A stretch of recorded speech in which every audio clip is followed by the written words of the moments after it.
the plumber is owed $62,340 for the work done on the project 2 months prior. Unless satisfied, this subcontractor will likely, I like unless satisfied, it's sort of like they're having a duel or something. But unless they somehow are treated fairly, what are they likely to do to fix this situation? So A, write a formal request letter to the IDM, which is the initial decision maker, which is typically the architect. B, hire a lawyer. C, direct their next correspondence to the client/owner. Or D, submit a mechanics lien. So here's the part where we're going to talk about mechanics lien.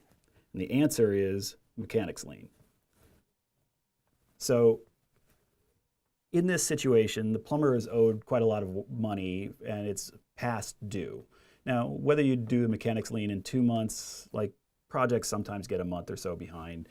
It's kind of a lot of paperwork, so you may not do it right off the bat. But 2 months, you start getting pretty close. You're a little nervous about it. You're going to want to get paid. You're going to be nervous that you're not going to get paid if things are taking that long. So what can you do? Well, what you essentially do, what a mechanics lien is that the plumber goes to whatever county or municipality, the place in that state where these things are done, and they effectively say that they are claiming a percent of ownership of this piece of property and the work that's going on there. So they are owed $62,340.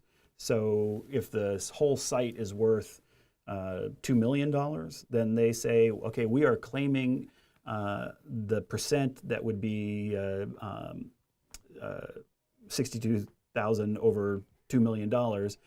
We're claiming that percent of ownership of this site because we have not been paid. And that goes into and sort of lives with the deed of the site.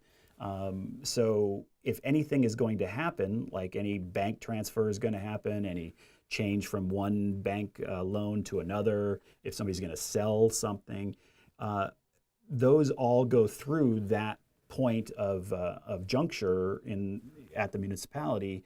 And so it becomes a lien, and that lien means that none of the banks are going to let that loan go through or make that sale or whatever it is until the lien is satisfied.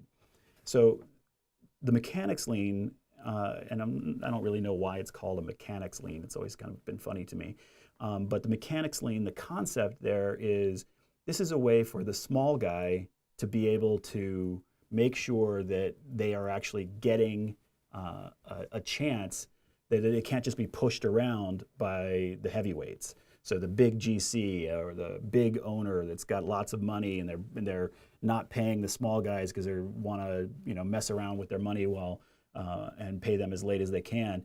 This is a way for the plumber in this case to say, too bad, like I'm going to essentially stop this project from being able to do any official thing if you don't go through and make this right. So it's a really important concept. You've probably heard of the waiver of lien. A waiver of lien means that the plumber says, oh, I just got my check for $62,340, so all good. I waive my right to lien on this project. So I'm saying I don't need this. I don't need to worry about this because I am in good shape. I've been paid. I'm waiving my rights to a mechanics lien.